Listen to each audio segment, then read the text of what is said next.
Morning everybody, I'm still Cole, just finished setting up here at Rockford Midway Village World War II Days event, and I have a little favor to ask of all my fellow reenactors here and at events in the future. Please, if you do absolutely nothing else at your next event this weekend, please do us all the favor and put your damn cell phone away. I know it's difficult to let go of that 21st century umbilical cord. I know we're all tied to what's going on in the outside world. But here's the thing. When we come to these events, we're here to get away from that stress, to leave our modern jobs and our kids and our bills and all that crap behind us for 48 lousy hours so that we can do something that we love, be around people that understand us, and really just relax for a while. And it's hard to do that if every 15 minutes we're rooting around in our pocket, pulling out our iPhone and trying to check Facebook.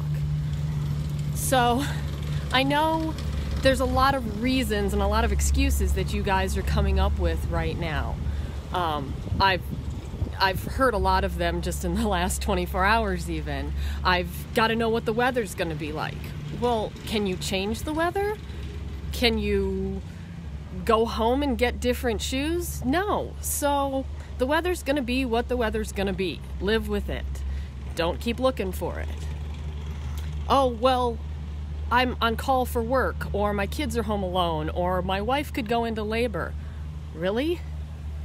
All of those things are going on and you choose to be 6 hours away out in camp with spotty cell reception in the first place?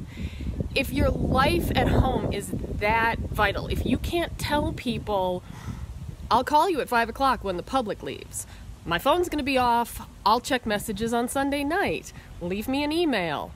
If you can't do that, maybe you should stay home. Maybe you don't need to be at an event. Oh, well, I won't know what time it is. Really? For millennia, people figured out what time it was without looking at their cell phone. In 1945, we've got this thing called a wristwatch. Now, mine's a Farby piece of crap that I bought for $10 at the local Mega Mart, but it's a lot better than fishing around in my pocket to try and check the time. If you're in a time period where you can't wear a wristwatch, I'll give you a hint. They're called the public. They've got their phones on them. Saying, "Hey, sir, do you happen to know what time it is not only a great way to interact with the public and period correct, but it's a conversation starter. Oh, I didn't know they didn't have wristwatches in 1720. Oh, well then if I don't have my phone, I'm not going to get any pictures." Okay, so your Facebook followers are important and your Instagram likes are vital, but those aren't the things that make you a good reenactor. Being able to put away the 21st century and really live in the time period you're supposed to be representing is much more important than how many crappy pictures you took on your cell phone. There are plenty of good photographers at the events.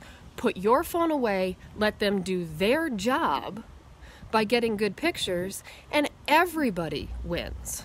So while you guys are out there trying to come up with 100 more excuses why you ought to keep that thing turned on in your pocket, chiming away, while you're trying to also pretend to live in 1945, I am going to take my own advice and turn this thing off.